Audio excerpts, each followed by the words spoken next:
Good morning to grade 8 students. Thanks for tuning in. Hopefully by now what you have done is you have either printed off the copy of the questions, or what I would have done is just simply open it or watched Tuesday's video, pressed pause of the questions, copied the question down, and did the work on a piece of paper. Now, once you have done that, of course, what you did is you sent a picture of your work to your respective math teachers, and they've provided either a feedback or a checklist to make sure that you are passing them in and that you are doing the work. Uh, from my students' perspective, there was a lot of students that had questions that were left blank or were done incorrectly. The purpose of this video is to give you that opportunity to make the corrections to your work and to increase your understanding of what it was you should have done, um, so that next year when you have questions like this again, the recall time or the ability for you to recall what it was you were supposed to do is going to be much less. Okay, so with that said, we're going to start here on question 1. A lot of work should have been shown for this, because it does say to convert each to a unit rate. So if you did not show your work again, please make a note of it, because tomorrow I'm going to post another Reachback and the questions are going to be similar, and you need to improve upon the work you showed. So this is a way for you to know what it was you were supposed to show. So the first thing says convert each to a unit rate. Now remember what a unit rate is. A unit rate, let me get my pen out here. A unit rate compares two things. So we can have either, in this case, we have volume to cost, or we could do cost to volume. Those would be rates. If we were to say, what is this? These would be called rates because they compare two things together. But a unit rate is a little bit different in that the bottom term in our rate, or the second term in our rate, is going to be 1, right? So either $1 or 1 milliliter, all right? We're going to turn them into this. So with that said, which one do we want to use? And if you remember what we used to do, we used to always compare it per cost of 100 milliliters.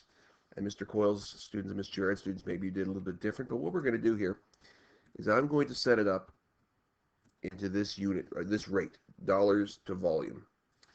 And then what I'm going to do for the small is I'm going to put the cost of 80 cents for 250 milliliters, okay? And I'm going to say, now you could have done one of two. You could have said for 1 milliliter. That's okay. I'm going to do both just for a second, just to show you how to do it.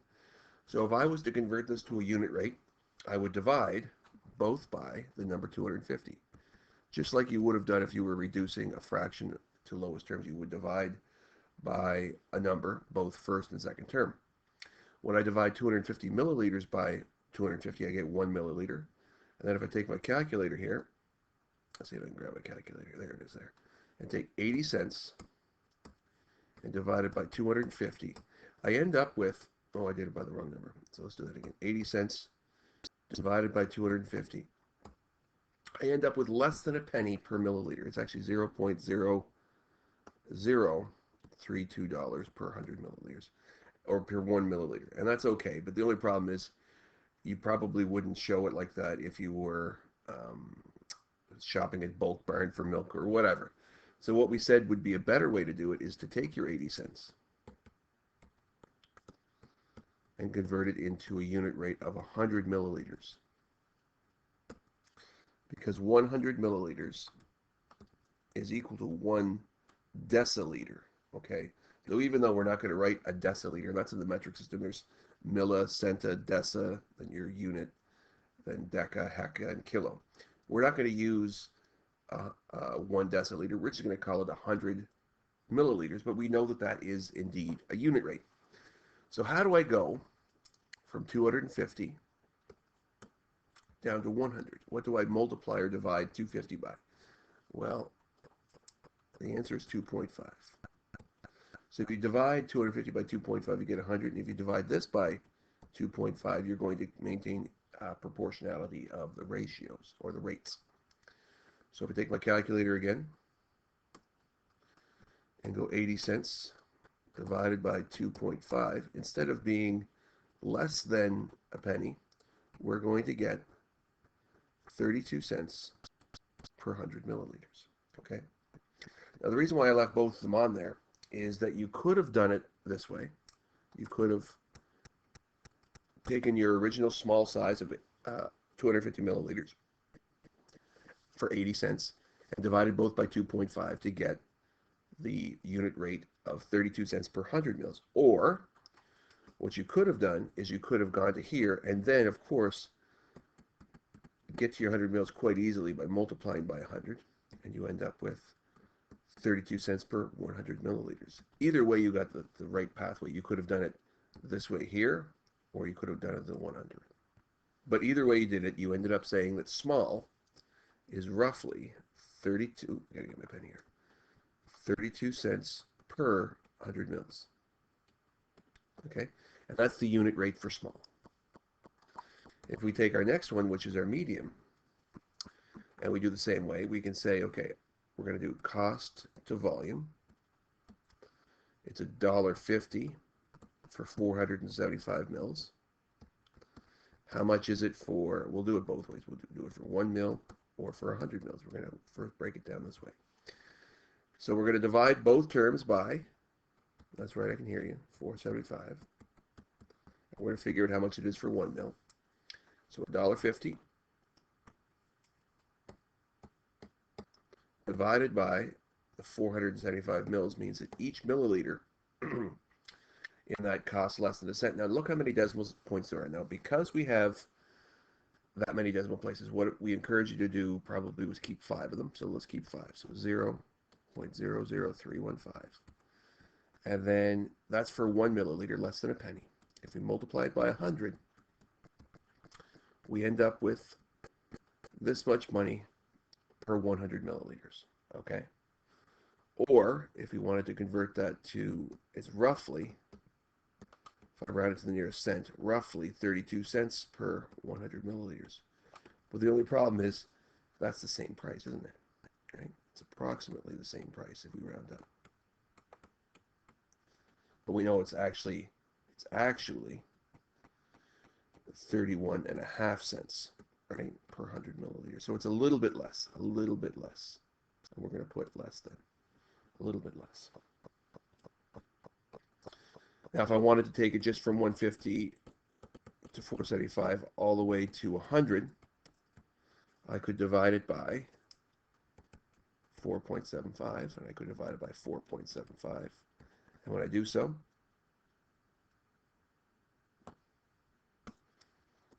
then $1.50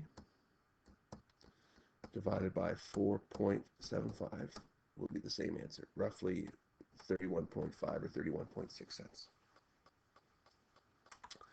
So then finally our last one, our large size.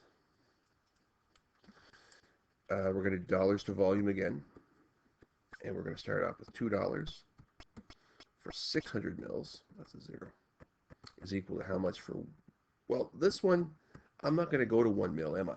Because I have 600, and to take it to 1 and then back up to 600 doesn't make sense, because right off the bat, since I want to get there, I know that I can divide both by 6, right? Take my calculator. Oh, don't want that. Where did I press it? Take my calculator and say, what is $2 divided by 6? And it says it's roughly 33 cents per 100 milliliters, or 33.3 repeating cents per 100 mils. So this was exactly 32 cents. This was 33 1/3, and this was just a little bit less. It was 31.6. So which one's the better deal?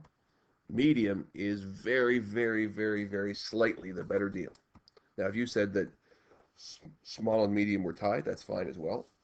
But the answer is medium is just a fraction better deal than small is.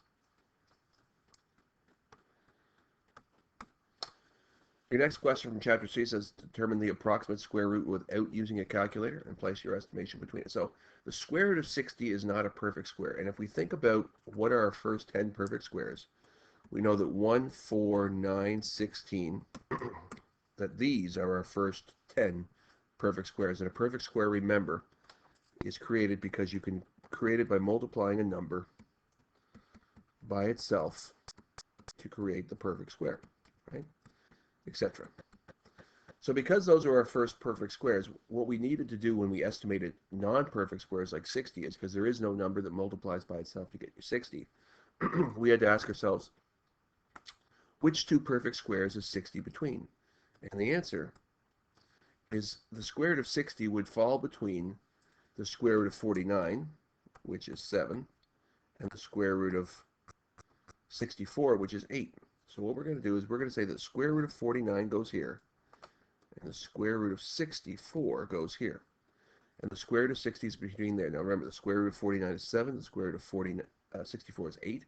So right now, because the square root of 60 is going to fit on this number line somewhere, right? We know that the square root of 60 has to be 7 decimal something. And what we did is we approximated where it would be, and it's roughly here probably on the number line. The square root of 60 would probably be roughly there, which means it's roughly 7.7 or so. And therefore, using just the number line, we could say the square root of 60 is approximately 7.7. And if I took my calculator, oh, there we go again. Let's take this again. There it is. And say, what is the square root of 60? It tells me it's 7.74. So we got the same answer using a number line as we would have if we used a calculator. Our next question actually is Chapter 4 in Understanding Percents in Grade 8, but since we didn't do Chapter 4 yet, what we're going to take you back to is a Grade 7 question that would be on understanding percents, so that if we get a chance to get back to school and do percentages, you will have a little bit of the background knowledge we needed to cover before we started the chapter. So it says, using $80, calculate the appropriate percent for each mentally. What is 50%? Well, 50% we learned was half, right? Half. Because 50% is half of something. So half of $80 is $40. 25% is half of 50%, or half of half, because 50% is half, so 25% is half of that, so half of half. Since half is $40, 25% would be $20. 10% of a number, mentally, we move the decimal one place, right? We move the decimal one place. So if you think about $80 with a decimal right here, if we moved it one place, we move it right over here. Let's see if I can get this thing. Come on now, baby. Move it one place. I end up with $8 for my answer for 10%. And for 1%, what you learned in grade 7 is you move the decimal 2 places to get 1%. So if I move that one more time, grab my thing here, move it one more time, I end up with 80 cents. 5%, we learned that 5% is half. Oh, hang on a second. For whatever reason, my handwriting is not very good on the smartboard, but 5%, we said, well, if we know 10%, then 5% is half of 10%. And since 10% is $8, then 5% must be half of that, which is $4. Now we get into a little bit of what we call the composite percentages, meaning you take ones you know and add or subtract them together to get ones you don't know. So 75% can be made by taking 50% and adding to it 25%, because 50% plus 25%, of course, is 70%. And since 50% is $40 and 25% is $20, you add those two together and you end up with $60, right? 50% plus 25%. 2% would be doubling 1%, right? Double 1%. And if 1% is 80 cents, then 2% would be $1.60. 15% can be created by taking 10% and adding to it 5%. So 10% is $8, 5% is $4. So add those two together, you get $12. And finally, 99%, you could do 10% times 9 plus 1% times 9. That works. But my favorite way to get this is actually using subtraction. Take 100% and subtract 1%, and that will get you 99%. Since 100% of $80 is $80, take away the 80 cents that 1% is. 80 cents take away $80. Take away 80 cents is $79.20. An easy way to get it. So if I were you and you forgot how to do any of those, just make a note of it on your paper today And then tomorrow when you have new questions like this one, you're not going to forget how you did it today. Question 4 is from surface area. What is the surface area of the cylinder? Either use the formula or a net. So if you use the formula 2 pi r squared, remember that pi r squared is the area of a circle. And the reason why we have a coefficient of 2 here is because that in our circle, we have one circle up here, or in our cylinder, we have one circle up there and one circle on the bottom. So the reason why this coefficient of 2 is here in our formula is because there are two circles in the surface of a cylinder, a top and a bottom. And then, of course, the rest of our formula is pi dh. And for those of you who remember where that came from, if I made the net of my cylinder, this is a pi r squared, this is a pi r squared, and this distance here is really, if I put this net back together, is really this distance here. And this distance here is really the same distance if I put this down as the circumference of the circle. So really, this rectangle is made up of a circumference multiplied by the height of the cylinder, right? We said since this distance here is this distance here, that's circumference, multiplied by the width, which is this distance here, which is really the height. But when we said, well, hold on, how do you get circumference of a circle? And remember, the formula is circumference equals pi times diameter. So therefore, instead of saying circumference times height, we could say pi times diameter times height, right? And that's where this pi dh comes into effect in our formula. So once we have that, we can substitute our numbers in. We can put 2 times 3.14 multiplied by the radius of the circle, r. Well, up here we're given 4, but this is clearly not the radius, this is the diameter. So a radius is half of a diameter. So if the diameter is 4, the radius must be 2. I'll substitute that right there, squared, plus 3.14 multiplied by the diameter, which is 4, we just said that, black bracket, multiplied by the height of the cylinder, which is 12. There, see, I got black bracket. So once we've substituted all our numbers into our formula, we can simplify it using BEDMAS, which means, according to BEDMAS, we must do brackets. These are not brackets because inside the bracket, if you look there, there's no operation, it's just a number. This is a bracket, but inside that there's no operation, etc., etc. So there are no brackets to do in terms of simplifying what's in them. Those are brackets for multiplication purposes. So the next thing we have in our BEDMAS is our e, which is exponents, and we do have an exponent right here. So what we're going to do is we're going to simplify 2 times 3.14 times 2 squared, which is 4. And now that we have that written down, we have just multiplications and addition. Next thing we would do with BEDMAS is multiplications. So I'm going to multiply this out with a calculator. I'm going to go, I'll bring it over here for you. So I'm just going to do my multiplications. 2 times 3.14 times 4. When I multiply those three numbers together, I get 25.12, which if we think about what that number represents, it's the area of the two circles. Plus, the area of the side is going to be 3 times 4 times 12, which is equal to 144, and that's the area of the third phase, or the side of a cylinder. And when you add those two together, you end up with a surface area of 169.12. Now remember, we need units here. Since these are centimeters and we're dealing with area, it's centimeters squared. Okay? So if you use the formula, which was an option, that's the work you would have shown. You just write the formula, substitute your numbers, and simplify using BEDMAS. Or, alternatively, you could have put your formula down. You put pi r squared in here, which would be 3.14 multiplied by 2 squared, which would have given you, what would it have been? Let's just take a calculator here. 3.14 times 4, which is 12.56. So this circle is 12.56, and this circle would also be 12.56. And if you doubled them, you would have ended up with 25.12, right? The two circles. And then your pi dh goes in here, or 3.14 multiplied by the diameter, which is 4, multiplied by the height, which is 12. When you work all that out, is 144. So 144 goes in here.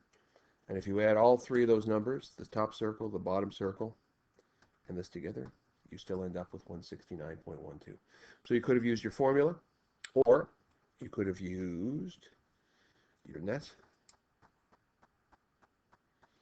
But either way, you ended up with the answer of 169.12 centimeters squared.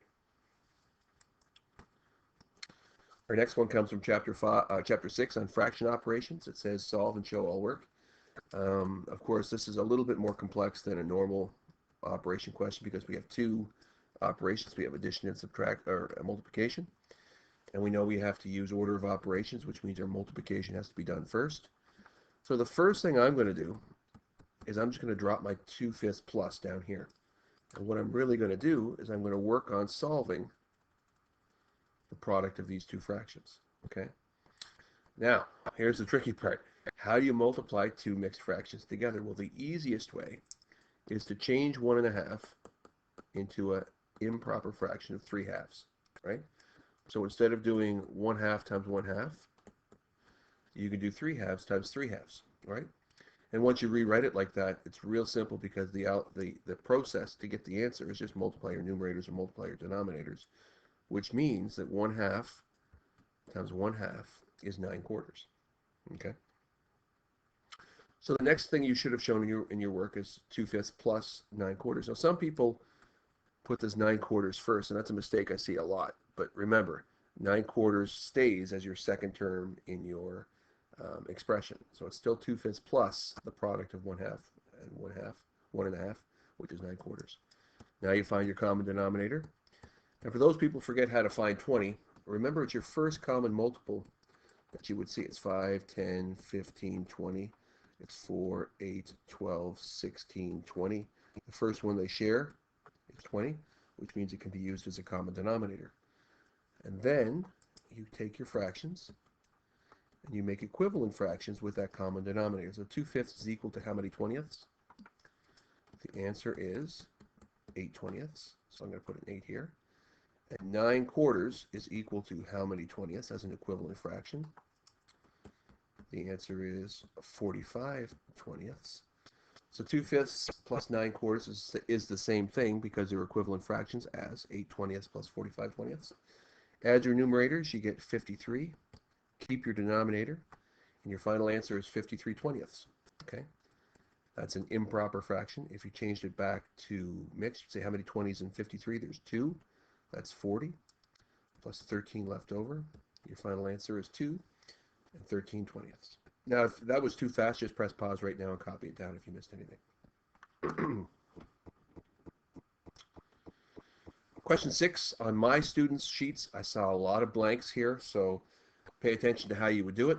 It says determine the average temperature for the week. So average is determined by, and I'll write this down, average is the sum of numbers divided by the number of terms. That's how you calculate the average. So in this case, we have 7 numbers. So sum means add them together. So if I go -5, and you don't have to write this part, I don't think. Well, I guess you do. Plus -2, plus 0, plus 4, plus 13, plus 4, plus 0. There we have it there. If you take those 7 numbers, and then because there are 7 terms divided by 7, that is the work you would have to do to find the average temperature for the week. So here we go. Let's add those up. So -5 and -2 is -7. -7 plus 0 is still -7. -7 plus 4 is -3. -3 plus positive 13 is positive 10. 10 plus 4 is 14, and 14 plus 0 is still 14. So when you add up all of those numbers together, you end up with a sum of 14 divided by the number of terms, which is 7 numbers. Your final answer is going to be 2 degrees. So therefore, the mean, or the average, was 2 degrees Celsius. Again, if I did that quick, just press pause and copy it down. Question 7 from Chapter 9 on linear relations says, what is the equation for the graph? Now, because you're given a graph, you're supposed to be able to do three things. You're supposed to be able to take a graph, make a table, from a table, make an equation. So if I think about what are my first three x, y values in this graph, well, I'm going to start with x at 0, which is right here. I'm going to go up. At x0, y4 is the first ordered pair I have in my on my graph. The second one is x being 1, y being 2. And the third one I have is x being 2 and y being 0. So if I took this graph and just made the three ordered pairs, that is the three ordered pairs that I would get that show the relationship between x and y. Those are the three coordinates. x0, I'll even write it down here. There they are there. So that's step 1 in finding the equation. Step 2 that shows the relationship between x and y is to find what do you do to x and to get the value of y. What do I do to 0 to get y? Well, the answer is you can add 4. That works. But the other way you can do it is you could find the equation by looking for the difference of x, or the difference of y, divided by the difference of x. Okay? And what you do when you find the difference of y column, so if I go down here, I go from 4 to 2. That's going down by 2. And from 2 to 0, that's going down by 2. So the difference in the y column is going down by 2. The difference in the x column from 0 to 1 is going up by 1 and going up by 1. I am going up by 1. And this difference of y divided by the difference of x is always going to be, and I'll put a little equal sign, is equal to the coefficient in your equation. So what is negative 2 divided by a positive 1? The answer is it's negative 2. And since negative 2 is the coefficient in your equation, it goes right here as part of your coefficient. Negative 2 is going to be your coefficient. So once you have that, you're like, okay, well, great, I got the coefficient. But look, what is the constant? Is there a constant that's required here? And in order to find that, you can take any ordered pair. In this case, I'm going to take this one right here. Now what I'm going to do is I'm going to substitute it in to my equation. So the x value here is 0.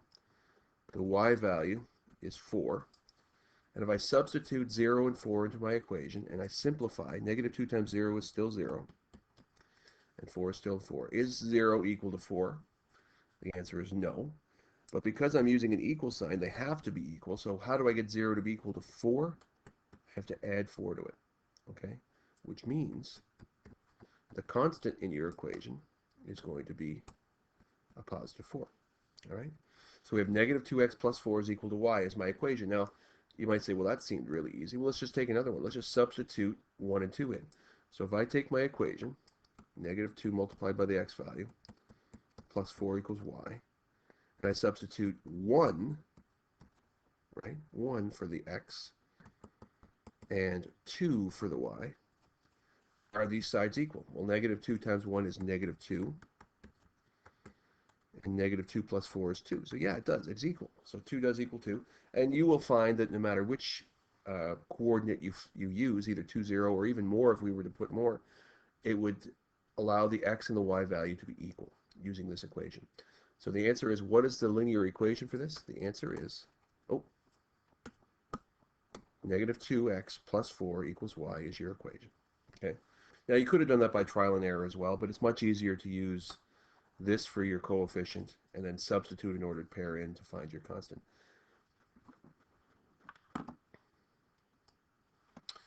And finally, your last question, question 8, comes from chapter 10 on linear relations. It says, solve for x, show all work. So we're going to use our opposite operations. And since our variable is on our right-hand side, we are going to first get rid of the constant. And which one is your constant? Well, in this equation, your constant is your value that is not, oh, for God's sake, is your value that's on the side of the variable. It's not a part of the variable. It's not a coefficient. So I'm going to get rid of that minus 4 first by adding 4 to both sides. Okay. That creates a 0 pair. So I'm left with half of x is equal to negative 6. And then I have this fractional coefficient. I have half of x. So instead of dividing by 2, we multiply both sides by 2. And I end up with x is equal to negative 12. Okay, so hopefully that was fine. There's a lot of work here. It didn't mean to be 30 minutes, but remember, if you have questions that you know are right, just fast forward them to the end of the question to make sure your answer is right and your work is fine. If you need help with listening to the explanations, please make sure you watch the whole video. I know it's 30 minutes, but it's probably 30 minutes well spent if there's things you didn't know.